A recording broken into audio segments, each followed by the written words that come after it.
Hello and welcome to Crontendo episode 11, and I am Dr. Sparkle, your host.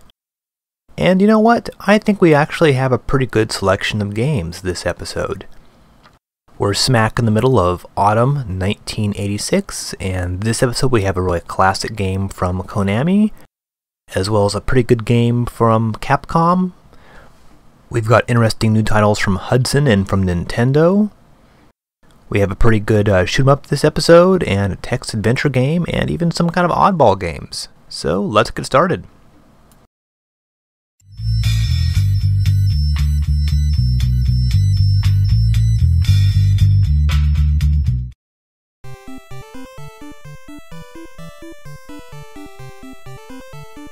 Crontendo episode 10 is another one of those episodes where one game really seems to stand heads and tails above all the rest. And no, this is not that game. This is I Am a Teacher, Kiami no Kizu. And as you can plainly see, this is also a knitting instructional game. Well, we really shouldn't call it a game, it's merely an instructional FDS disc. So once again, you pick a sweater, put in the measurements, it'll actually tell you how much yarn you need to buy. And then you can see how to actually make the various little loops and whatnot using the knitting needles. I'm really not quite sure what the idea behind this disc was. It seems that learning how to knit might be easier from a book or something like that, or taking knitting classes. I guess if you were feeling sort of modern and contemporary and didn't want to learn something from a book, you could have bought this thing. I assume this is sort of marketed towards housewives and whatnot. I guess I Am a Teacher is pretty typical of some of the sort of strange stuff we'll be seeing for the FDS. Well, this was the second and last of Royal Kogyo's games. It's interesting, there's no Nintendo characters in this one, but it's still copyrighted to Nintendo, which raises the possibility that Nintendo themselves may have actually developed this. One nice feature, it seems that it actually allows you to save the projects that you're working on. Well, I guess this game might be fun for fans of hot knitting action. Anybody else, people who don't knit or aren't into instructional discs, I guess perhaps this is not really the game for you.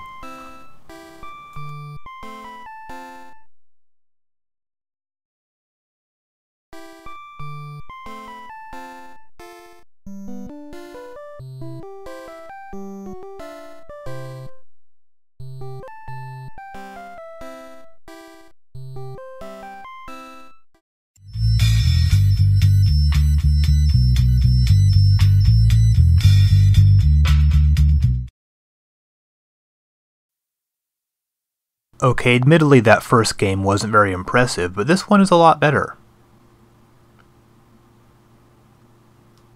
It's Akumajo Dracula, better known in the US as Castlevania.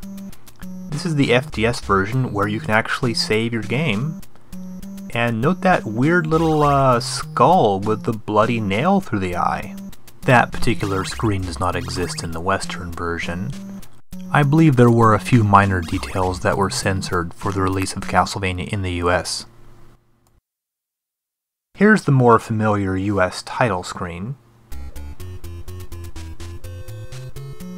And we get this very spooky, atmospheric opening cutscene here. In this game you play Simon Belmont, vampire hunter extraordinaire, off to settle a score with Dracula. You're armed with this famed whip known as the Vampire Killer, but apparently it can't be that great because you almost immediately ditch it for some other weapon you find just laying around in the graveyard. If you've never played Castlevania before, well, please be aware it's a great game. Graphically, this is almost certainly the most impressive looking game we've seen on the Famicom so far. This is one of the few games that really manages to create like a real kind of spooky atmosphere. The music is also very effective. This is the famous Vampire Killer theme music being played on this level. The platformer was rapidly becoming one of the more popular genres on the Famicom. However, since Mario Brothers, we haven't really seen a whole lot of really great platformers, and this is really certainly one of them. Compared to a lot of the other games we've been seeing that are similar to this, this one really is sort of heads and shoulders above the rest. As we saw there, you will need to break apart the occasional wall to find some sort of hidden item. In that case, it was a turkey, which will give you some additional health. Why there's a turkey hidden in the castle wall is anybody's guess. I expect it probably certainly wouldn't be fresh. You also whip the various candlestick holders in order to get hearts. Now, hearts don't refill your health, despite what you might think. They actually refill your secondary weapon meter. Every time you grab a heart, that's one time you can use your secondary weapon. In this case, it's the little dagger that appears here. Now, this game consists of either 6 or 7 levels, depending on if you count the boss, Dracula's Chamber, as a final level. And this is the end of the first one. At the end of every level there is a boss of some sort. In this case it's a relatively easy vampire bat. This game actually ramps up the difficulty of the bosses reasonably gently, so you're not going to be too frustrated when you face this first boss, especially if you have the right secondary weapon. In a concept that was later used in Mega Man, having the right secondary weapon will make certain bosses go a lot easier, with the exception of the first form of Dracula himself. And the game is nice enough to refill your health bar after you're done with a boss, unlike a certain other game which we'll see later this episode.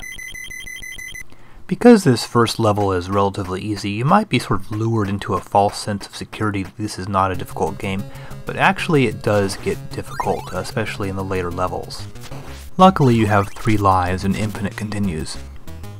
There are certainly some issues that make this game a bit more difficult than it would be. For example, whenever an enemy hits you, you actually get knocked back a little bit. This can be very dangerous when around these levels where you can fall to your death very easily. Certain enemies, such as those Medusa heads and these hunchbacks, can be notoriously difficult to actually hit. They tend to move around in patterns that make them sort of difficult, like the hunchbacks usually land either right behind you or right in front of you and then run forward and smack into you. Additionally, when you jump, you can't change your character's direction in mid-jump. In other words, if you jump and suddenly an enemy appears, you often smack right into them. Staircases can also be a bit tricky. You can only whip directly in front of you, so you can't really attack enemies that are above or below you. And also it's quite easy to accidentally fall off a staircase and fall to your death if you're not careful. In later levels of the game, every single hit takes off a pretty good chunk of your life bar, and healing items are pretty scarce. There is the occasional chunk of beef or turkey wing hidden in the wall, but they really don't happen that frequently. This is a rather effective secondary weapon, a stopwatch that'll allow you to temporarily freeze all the enemies on a screen. At any rate, in later games in the series, your character became a lot easier to control, so that's led some people to categorize this first game as perhaps having sort of bad controls, but that's really not the case at all. I mean, if you've compared some of the other games that we've played to this one, you'll see the controls are actually very good. Here's the Frankenstein boss. He can be a bit tricky if you don't have the holy water, which will temporarily freeze an enemy. This is one of the coolest looking levels in the game, the clock tower level. We're getting quite close here to Dracula. I mean, seriously, compare this to some earlier platformers, I mean, ones that came out, just like a month or so before this, say Musashi no Ken, and you'll really see how much better this game looks in comparison. There are really very few games that attempt to put this much time, effort, and detail into the way a game looks. Finally, we come to Dracula himself. He can be a bit tricky because you can only hit him directly in the face, and only for a very brief second before he disappears. He also tends to materialize right on top of you and throw fireballs at you as well. However, with a few tries, you can get through the guy. He's definitely not impossible, and he does have a second form, which is actually a bit easier because you can use the holy water on him. You know, looking at this game in the context of what else is coming out at around this time, you really have to hand it to Konami. Out of all the major arcade manufacturers, Konami was really the one who seemed to understand what the Famicom was all about. Remember, at this stage, Taito was mostly releasing just arcade ports and mediocre original games like Musashi no Ken. Namco was maybe doing a little bit better, but really nothing even close to the level of something like this. The fact that Konami released Castlevania, Goonies, and Ganbara Goemon all within such short period of time really indicates that they understood where the Famicom was going. Out of all the third-party developers making games for the Famicom, really only Konami and Hudson Soft seem to be dedicated to turning out quality games. Well, at this stage here I've defeated Dracula, and now the castle will collapse into the ground. which is probably not a good thing because as far as I can tell, I'm still in it, right? I'm surprised Simon wasn't killed when the whole thing came crashing down like that. Well, needless to say, Castlevania was a success in Japan, and it was released in the United States as well as Europe. And this was the first in a long series of games which is actually still around today. This series would change over the years, but the games would remain pretty consistently good, with the entries for the PC Engine and the PlayStation being considered to be all-time classics. And then of course we get these ridiculous closing credits with all these fake names. Much has been made about the hero's name appearing as Simon Belmondo in the credits. Perhaps some people thought that maybe the name was changed for the final release. However, I assume that's actually just sort of a little joke in reference to the French actor Jean-Paul Belmondo, who's pretty well known, at least up into the 70s and 80s. Maybe he was still popular in Japan at this time. So, in closing, Castlevania, not the best game in the series, but still an awesome game, and let's hope that more games on the Famicom will be able to live up to this standard.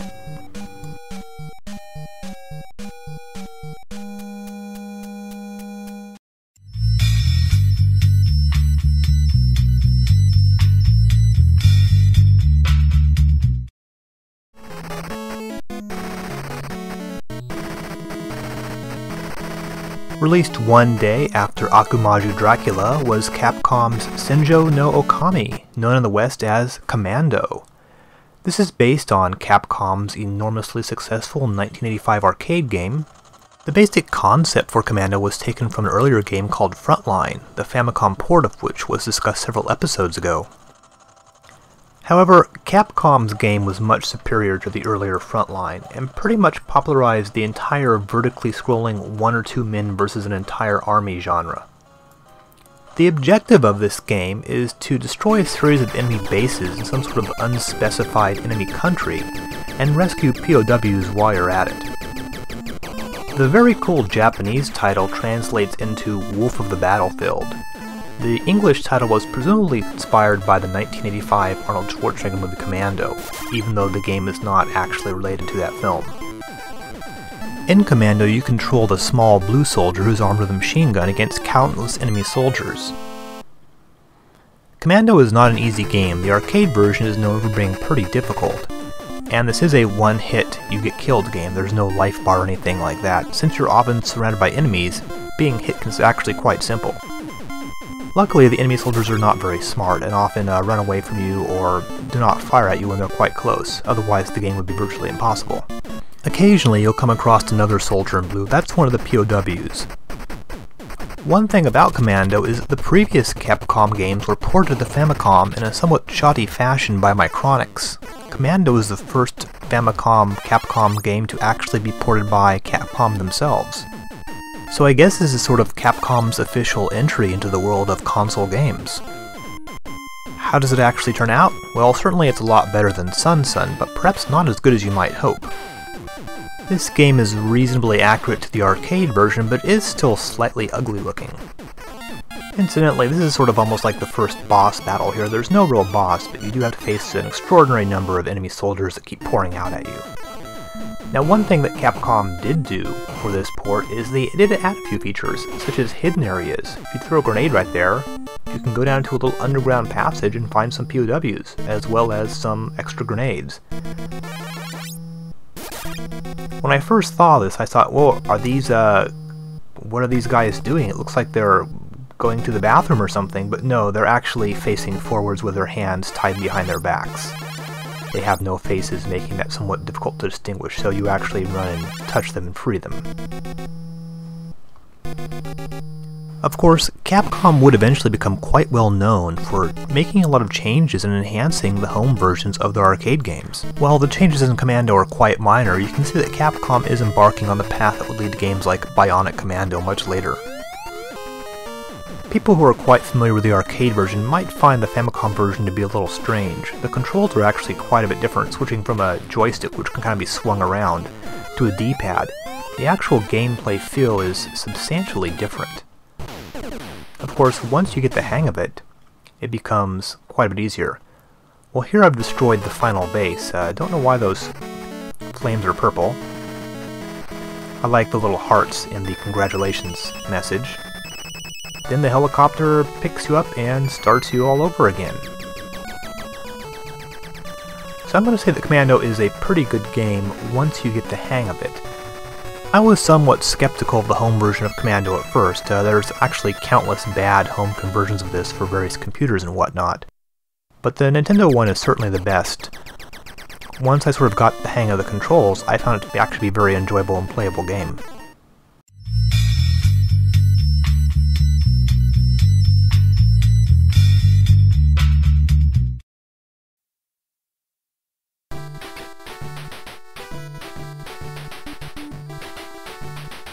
And this is a game that was released the same day as Commando. It's Terra Cresta from Nichibutsu. This game was originally for the arcades in 1985, and as you might recall, Nichibutsu were also the guys who made Magmax. Terra Cresta resembles Magmax in that you go around picking up ship parts, which can be added to your craft and will make you more powerful. These are basically the power-ups of the game. Additionally, these extra ship parts will add as a buffer when you're hit. I believe Nichibutsu ported this game to the Famicom themselves, and they did a pretty good job, though the first thing you might think when you see this is, hey, it looks just like Commando, at least the background does. They've used the same sort of orangish color for the ground. I guess that was sort of becoming the default ground color for the sort of Famicom, which had limited color palette. I just picked up the first part. Another minor graphical difference is the dinosaurs do not move at all in this game. In the arcade version, they slowly inch forward. Terra Cresta is one of those somewhat simple shooters, and since you only have one fire button and really only one method of fire, there's no bombs or anything like this. You actually destroy things on the ground simply by shooting them with your regular laser. Now, of course, I can shoot both forward and behind, as well as having some kind of extra little additional laser type thing there. Now, one of the cool things about this game is once you get all the parts, you actually temporarily transform into a giant phoenix. Here's the first boss. So you're always sort of, I mean, that's kind of like your main goal, is to get sort of see yourself transform into the phoenix. I'm not sure how many levels there are. I have not actually played this game all the way through to the end. Ah, and here we go. So you're temporarily indestructible and able to kill enemies just by touching them. Yeah, that's kind of the cool part of the game right there, but the whole thing is pretty good. Perhaps not the best shooter that's ever come out, but certainly a lot better than many of the things that we've been seeing for the Famicom. So I'd say this is actually a pretty good game.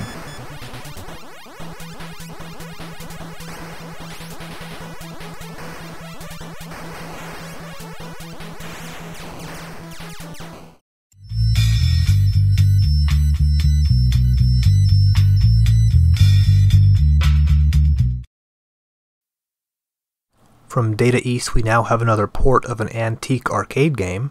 First of all, notice how ugly this title screen is, not to mention the fact there's no music. Yes, this is Buggy Popper, released in the US as Bump and Jump. This is a port of the 1982 Data East arcade game, Bump and Jump, otherwise known as Burnin' Rubber. Now, I will confess, as a very young person, I do remember this game in the arcades and enjoyed it quite a bit. I think maybe it had something to do with the uniqueness of the gameplay and the rather interesting looking enemy cars that were on the screen. The Famicom version changes the graphics a bit and adds a new feature, namely fuel. There are fuel canisters you have to pick up in the middle of the road. The story behind this game is that, well, you know, once again your girlfriend has been kidnapped and you have to rescue her. Apparently this is an excuse to go out on the freeway and commit massive vehicular homicide. That part of the game is actually a bit puzzling. I mean, certainly not every single guy on the road can be an enemy. We must assume that since it's a public freeway, at least most of the people are innocent bystanders. Why'd you get points for killing every single person on the road? Well, luckily you're equipped with a very special vehicle. It's a buggy of some sort that can actually propel itself up in the air towards the viewer. Then it can land on top of enemy cars, as well as jump over the rather large gaps in the freeway that appear. Which raises another question, why does this freeway have such big chunks missing out of it? Is this unfinished? If so, why are they letting people drive on it? I guess we really shouldn't expect logic from a video game, but this game does seem pretty odd.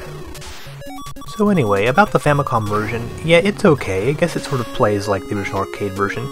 Unfortunately, I think a lot of the charm has been lost in the conversion. The vehicles don't really look anything like they did in the arcade game. Maybe I'm just being nostalgic for the original version, but this game seems to be somehow lacking to me. This game did get a US release in 1988 by Vic Tokai. Why did they release this game so late? I really don't know. This game had been ported many times before, even as far back as on the 2600. I guess Vic Tokai just didn't have anything better to put out.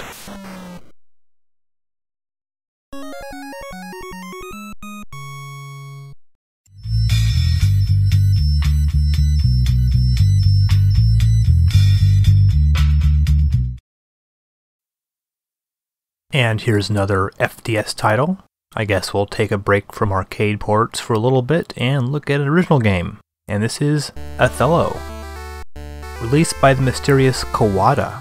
I really have no idea who these guys are, and I don't know if they released any other games. The title screen here also credits Sakuda. They are the Japanese company that actually manufactured the Othello board games and has the name Othello copyrighted. Well, first of all, you choose your difficulty, and you choose your color, and you put in your name, and then you're ready to play Othello. This game was pretty popular back in the 70s and 80s. It's actually, the idea is pretty old. There have been other board games similar to this, though really it's the modern Japanese version of Othello that's played mostly nowadays.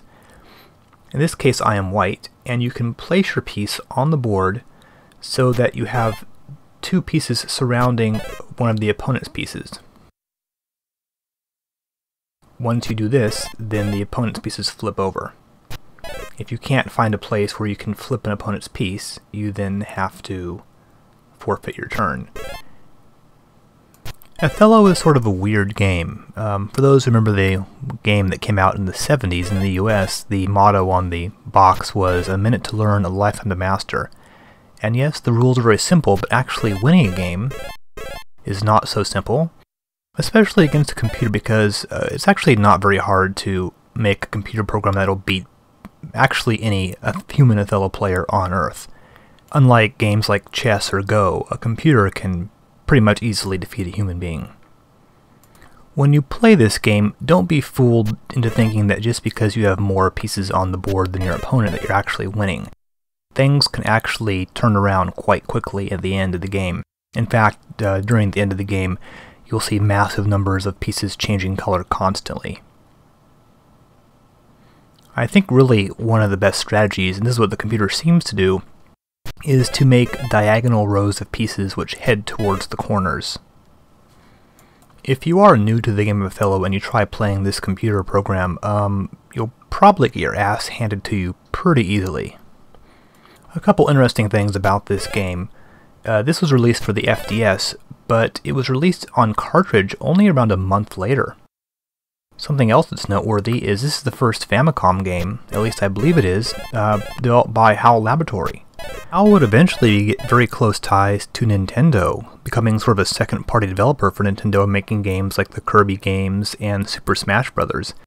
In fact, the current president of Nintendo was actually the ex-president of HAL.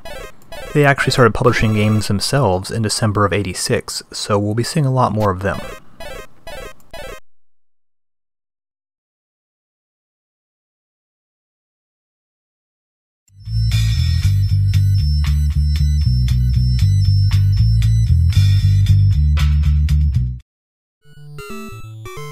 And we have another Famicom Disk System game from Nintendo themselves, known in the US as Pro Wrestling, and known in Japan as Pro Wrestling Famicom Wrestling Association.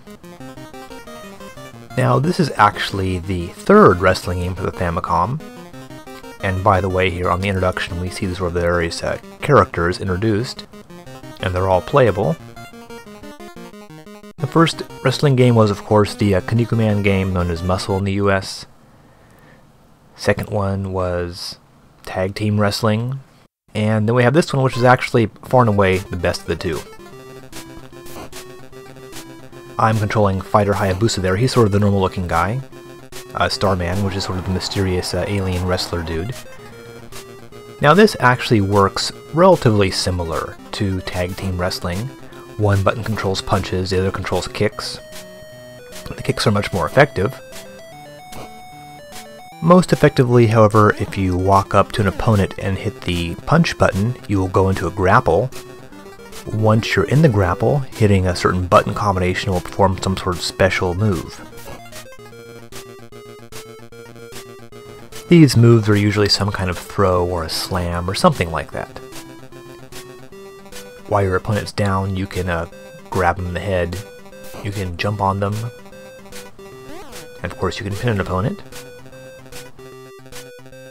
So while in theory this really isn't that different than tag team wrestling, the actual execution is quite a lot better.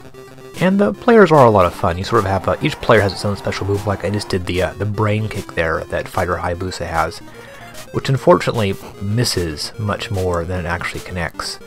In fact, I'd say of all the characters, he's perhaps in some ways the worst. Some of the other unique fighter moves are much more effective. And the kick is actually pretty effective as well. You can run and do try to do like a clothesline or something, but I have a hard time getting this to actually work, to actually connect with the other guy. And this game is well loved for, among other things, the famous "A winner is you" screen after you've actually won a match. So once you win one match, you then go on to the next fighter and so on until you become the champion. I guess the actual structure of the game is similar to Punch-Out, which of course had not yet come out for the Famicom.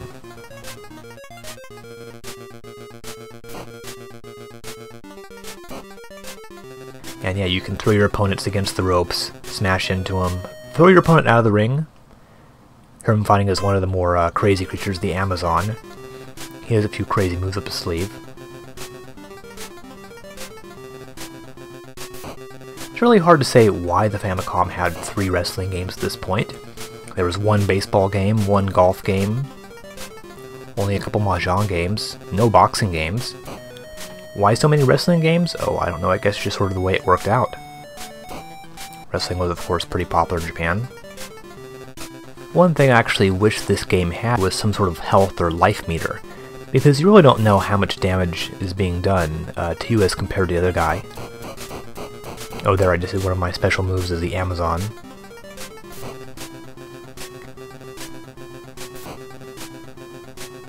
And here's another one of the wrestlers. He has like a headbutt move, which is actually pretty cool. And that's actually pretty effective. So once again, Pro Wrestling, this is the first quality wrestling game we've seen for the Famicom, and definitely the one you'll want to play.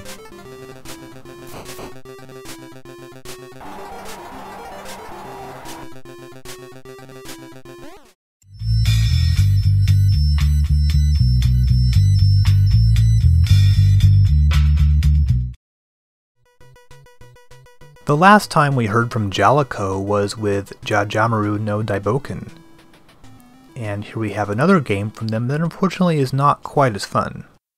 This game is called Urusei Yatsura, Lum no Wedding Bell, and it is based on a licensed property, namely the popular anime and manga Urusei Yatsura. One of the extremely odd things about this game, it was also released in an arcade version, the same year, 1986, but the arcade version was Momoko 120%. Apparently they had the rights for the Urusei license on the Famicom version, but they could not use them for the arcade version. So they changed the arcade game to like this completely generic character here.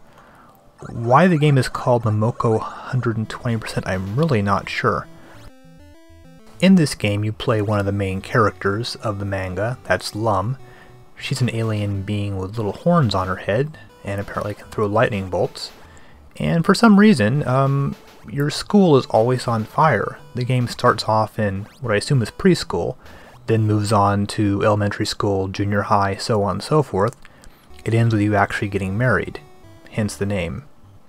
The object of each level is to use the escalators, or sometimes there's trampolines, to get onto the roof of the school, and then escape in your UFO.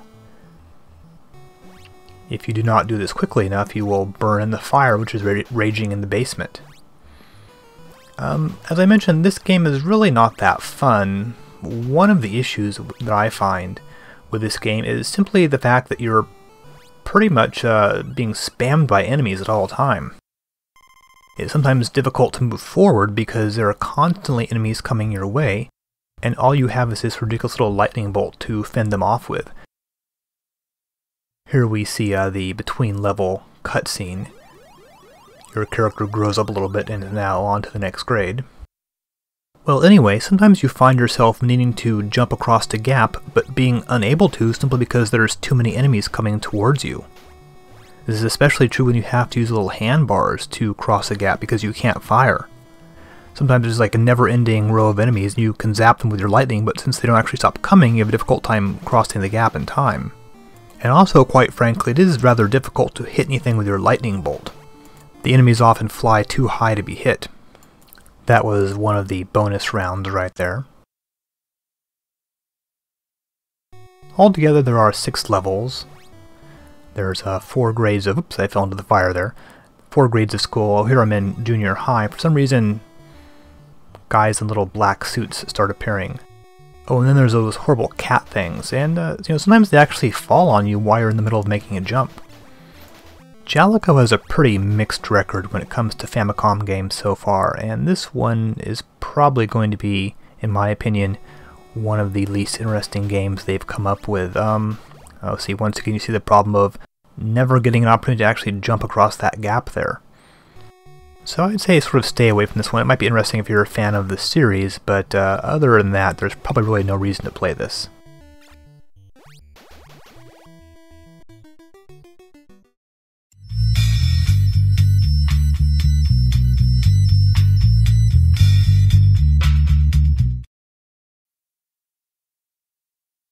Oh boy, it's time for more educational games. These are the next 2 cartridges released by Tokyo Tosheki, the Japanese textbook publisher. The first one covers 4th grade, and the second covers 5th and 6th grade. And for those who need a reminder, these are sort of the follow-ups to Sanchu 1, 2, and 3 Toshi. However, compared to those 3 games, these are actually a bit of a rip-off. Instead of 4 games per cartridge, you only get 2. Or rather, you get 4, but they're repeated. There are several variations on the same game on each cartridge. And very oddly, number 5 and 6 has a rather non-educational looking and rather dull horizontal shoot-'em-up.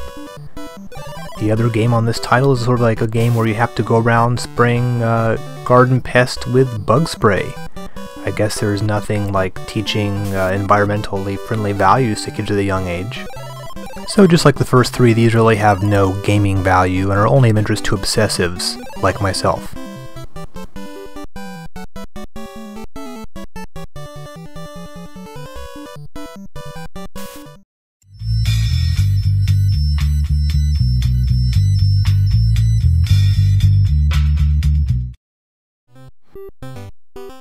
And the last game, released in October of 1986, is Mississippi Satsujin Jiken, or Mississippi Murder Case.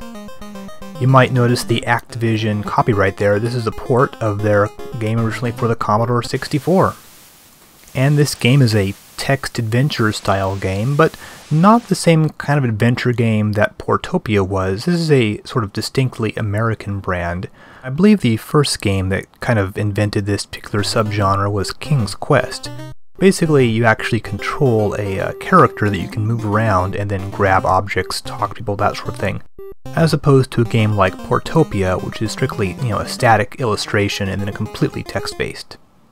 In this game, you play an amateur detective who investigates a murder that occurred on the riverboat. You can go into different people's rooms, talk to people there, look around, look for clues, find items. There's like commands, like for example there's the move command, which allows you to start moving again. And there's like the look command, and when you come across a person there's like a talk command, and like another menu will open up like what do you want to talk about. It actually plays sort of similarly to Portopia. I guess around this time Activision suddenly realized that there was a lucrative Japanese market for video games because we had the licensed property of Pitfall, which came out with Super Pitfall. Then there was this game, and then there of course was Ghostbusters as well. I've actually discovered the corpse here. The credits for the US version say it was created by Adam Bellin. He was a developer at Activision who helped design the game Ghostbusters. Apparently he did the music for it. And this game was, at least the original Commodore 64 version, was produced by Brad Fregger, who also produced Pitfall 2 and Ghostbusters. So all these games seem to have something in common.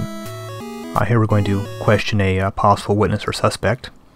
Ask him what she knows about the dead man.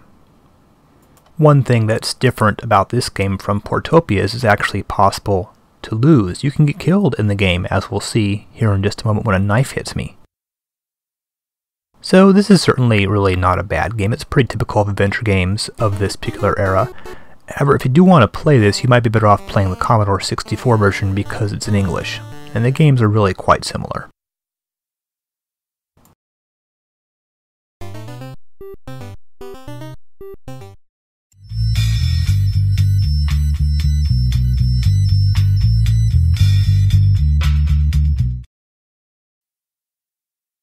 This is another FDS game, and as you probably noticed, they're coming out quite frequently. This is actually the fourth one this episode.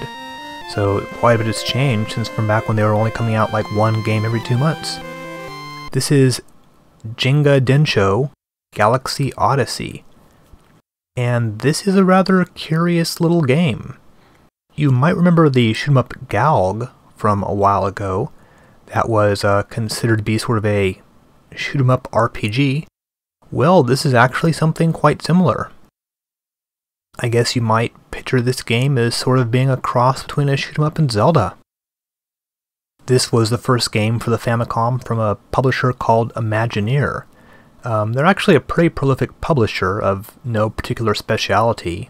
Over the years, they've released things like the Sims games in Japan, the Madden football games, and of course a lot of original games as well. I believe this is actually developed by a company called Wavejack, about which I really don't know much. I couldn't find very many other games they developed. One thing you'll probably instantly pick up on is the enemies here take multiple hits to kill. That is some sort of violation of a unspoken rule in shoot 'em ups, is that there don't seem to be any one-hit kill enemies in this.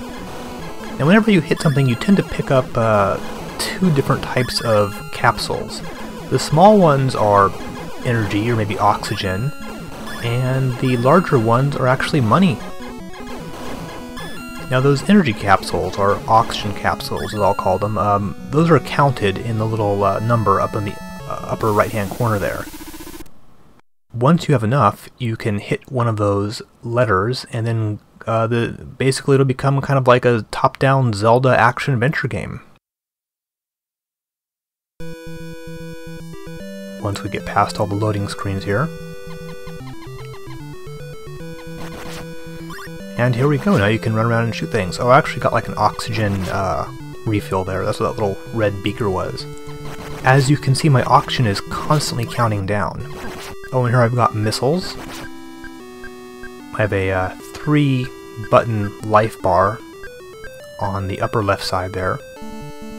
Though, as you go through the game, you'll get powered up and get more. Hitting the select button will bring up this screen. It'll tell you which items you have, which I guess we'll call them dungeons that you've completed. There's A through Z. So more or less the object of this game is to fly around, get money, get oxygen, then explore the dungeons, and so on and so forth. There's actually even item shops in this where you can power up your vehicle. For example, there's one found in the A dungeon. This game might remind you of a later game from Compile called The Guardian Legend. I wouldn't say this is as good as that game, but it's an interesting idea. Truthfully, the game is sort of long and boring. And it'll probably take you a while to get through it. Some of these dungeons are actually quite long. Here's the shop. And you can buy more powerful lasers. Other dungeons will have shops where you can buy better shields and more life. All kinds of stuff. While this is all very interesting, the game itself isn't actually very good. The shoot-em-up sections are not a whole lot of fun. They're sort of boring and repetitive. The dungeon sections are very long and tricky, and of course you have to find hidden passages, that sort of thing, all while on a pretty strict timer. Of course, you've got to give Imagineer and Wavejack credit for trying something a little different.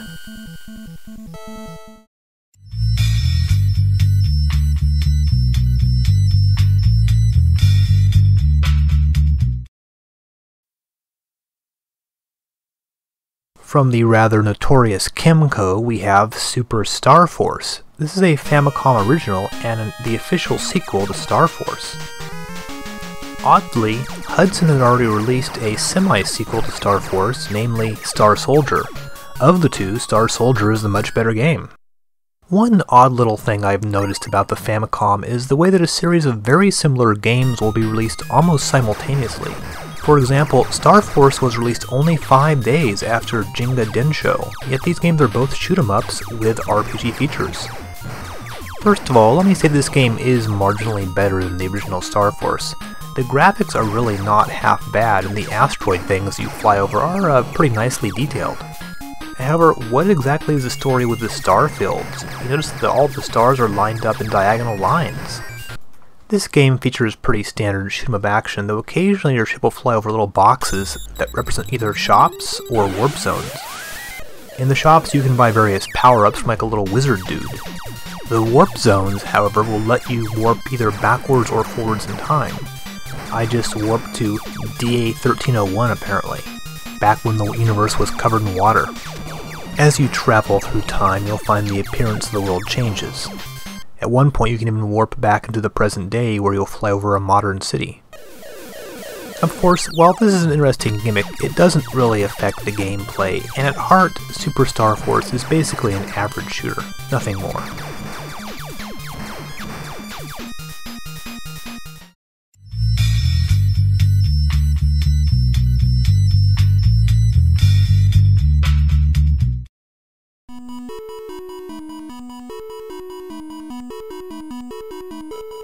This is Bandai's family trainer, Athletic World, and it's the first game to make use of their Famicom accessory, the Family Trainer.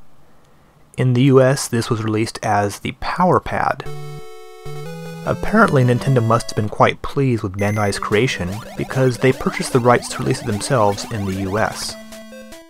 I'm sure you recall this particular accessory if you had a Nintendo back in the 1980s. The Power Pad is a thin mat that registers movement when you step on it. In this case, as you run and jump on the pad, so does your character. In the US version of the game, you can enter in your name, age, and sex, as you can see here. There are several different gameplay variations in Athletic World, but they're all pretty similar. They pretty much all involve running and jumping on the mat. This, for example, is a very simple race with hurdles. In the dark tunnel, you jog along some sort of pyramid or something like that. The Family Trainer and the Power Pad must have been reasonably successful because they released, maybe about 10 games or so altogether for it. One thing that is interesting to know about this game is it was actually developed by Human Entertainment.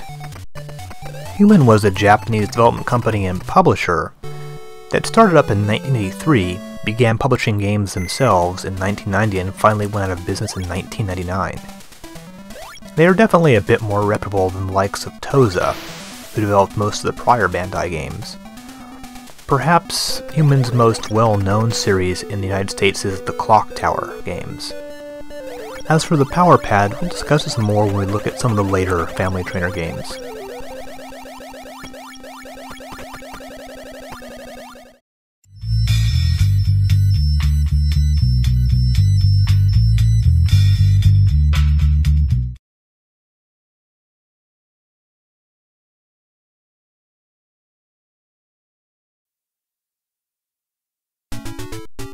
Hudson followed up Adventure Island with this title, Meikyu Kumikyoko, which literally means Maze Suite.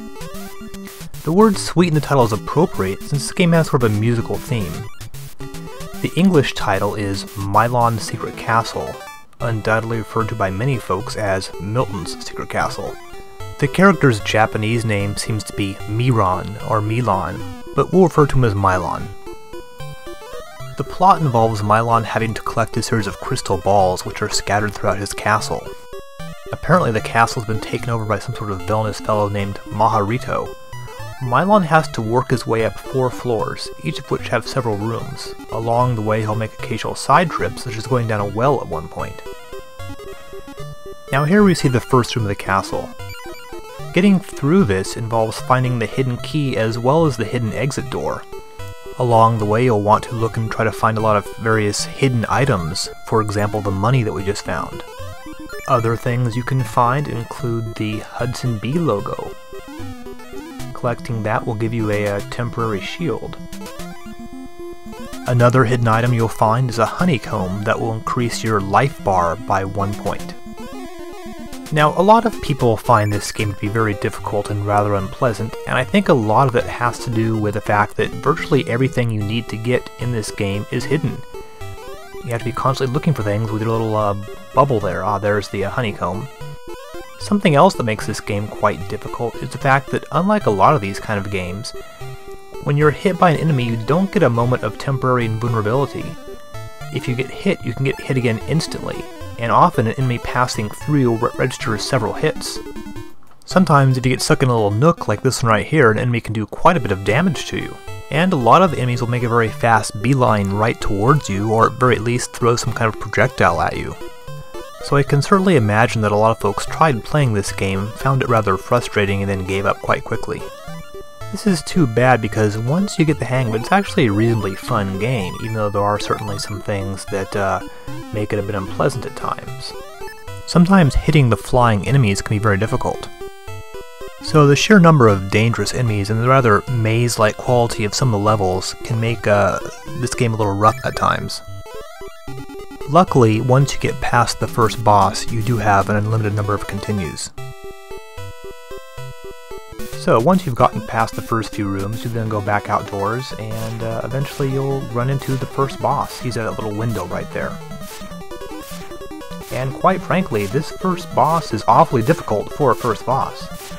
Compared to the early bosses in Castlevania, this guy is pretty tough, because he throws sort of high and low fireballs randomly.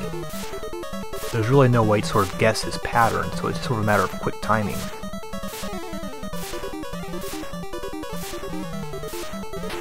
It took me several tries to get through this guy, and remember you can't continue until after you beat him, so really they should have toned this guy down a bit. And something that's also quite sadistic, after you defeat him, unlike say Castlevania, your life bar doesn't get refilled. And if you step outside at night, you can get instantly killed by one bolt of lightning. And that is one of the slightly annoying things about this game, is that it is kind of difficult to refill your life bar. This is a rather creative little level right here. There's all these little sort of trapdoors that you can step on. The game that has very excellent level design. There are just certain gameplay flaws that make the game not as enjoyable as it should be. Something that is quite cool are the various little bonus rounds you'll find occasionally. For example, there's one hidden around here somewhere. As I recall, you actually have to hit it from underneath. Yes, there it is. Once you get this bonus round, you go around collecting the various notes, flats, and sharps, trying to, you get bonus money depending on how many you collect. And what's rather charming is that every time you get this level, another musician will start playing, and the musical theme will actually change slightly every time you play it. So like I was saying, it can be rather difficult to completely refill your life bar. The only time this sort of happens for free is when you collect a honeycomb. But you'll often be done with a boss with not very much health left. And then you sort of have to go on to a new level, which can be quite difficult, and you often find yourself getting killed very quickly after you defeat a boss. Usually what I end up doing is going back to like an earlier room, killing enemies until I collect hearts, and then refilling my health bar that way, but that's a rather lengthy and boring process. Enemies drop hearts randomly, and sometimes it actually takes quite some time to refill an entire health bar simply by killing enemies. There's really nothing like the turkey in Castlevania or the fairies in Zelda that will fill up your health bar quickly. I should also mention that just like Zelda, this game has shops that are manned by sort of helpful little wizard guys who also give you hints. A lot of the items that you buy at shops will make it much easier to get through the game. For example, there's armor that makes it easier to get through the a level that has a lot of fire in it. Another issue I have with this game is the fact that the bosses are all more or less the same. They look different, but they all have the exact same jumping pattern and the random high and low fireballs. In fact, once you've gotten through the first boss, you'll probably find the later bosses to be much easier because you have more health and you're starting to understand the pattern. Thus the difficulty of the bosses is actually sort of inverted. They get harder at the beginning and they get easier as you go along. So Milon's Secret Castle is a fun, well-made game, but there are a few issues that make it much less enjoyable than it ought to be. Hudson would actually improve on this formula a little bit later with their sequel for the Super Famicom called Do-Re-Mi Fantasy. That game was only released in Japan, but really is very cool. Still, Milon's Secret Castle can be a fun game if you put some effort into it.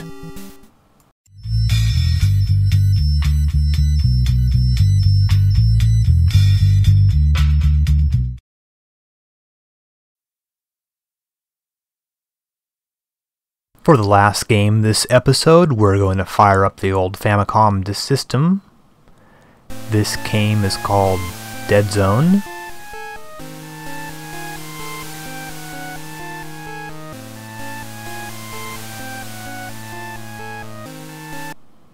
And it has, I'm sure, no relation to the Stephen King novel and movie.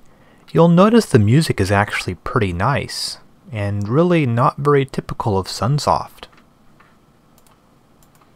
In fact, Dead Zone is nothing at all like previous Sunsoft releases for the Famicom. Most of their other games have been sort of simple platformer and action type games. And Dead Zone is actually a text-adventure game. In fact, this is only the second Japanese text-adventure game for the Famicom after Portopia.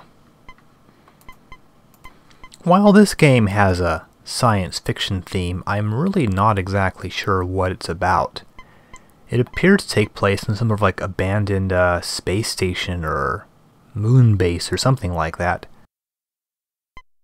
The game sort of starts you off puttering around with these old robots. You have to remove the batteries and whatnot out of them. Eventually move on to other areas of the space station.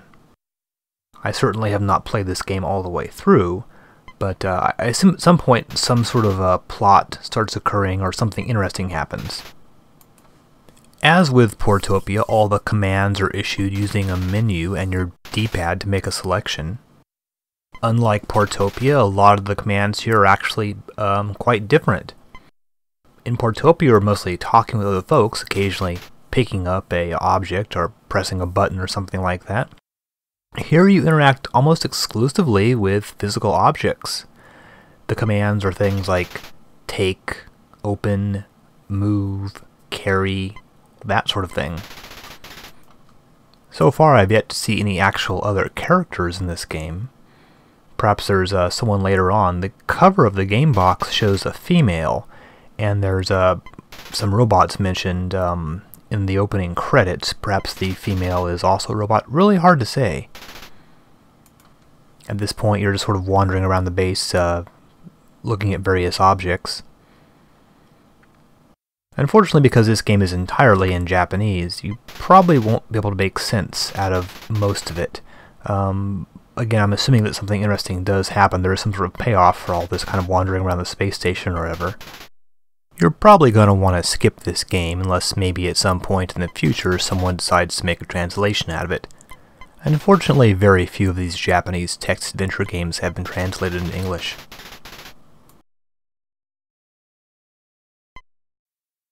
Well, as those of you who have been following these episodes know, every week we count the number of games with ninjas in them and the number of shoot-'em-ups, and so far virtually every episode has had a few of these, but this episode we in fact have no ninjas whatsoever. Of course, there were 3 shoot-'em-ups. There was Terra Cresta, Super Star Force, and Jinga Densho, but the lack of ninjas is pretty disturbing, and quite frankly, this is pretty much the way it's going to be from now on. It seems the ninjas have really sort of temporarily run their course on the Famicom. And actually we'll be seeing a lot less shooters as well in the future. Shooters featured pretty heavily in 1985 and 1986. In 1987, perhaps not so much. What we're really going to see are a whole lot of platformers. Of course, next episode we will be seeing one of the all-time greatest shooters for the Famicom, as well as one of the all-time worst games for the Famicom. So hopefully we will see you then.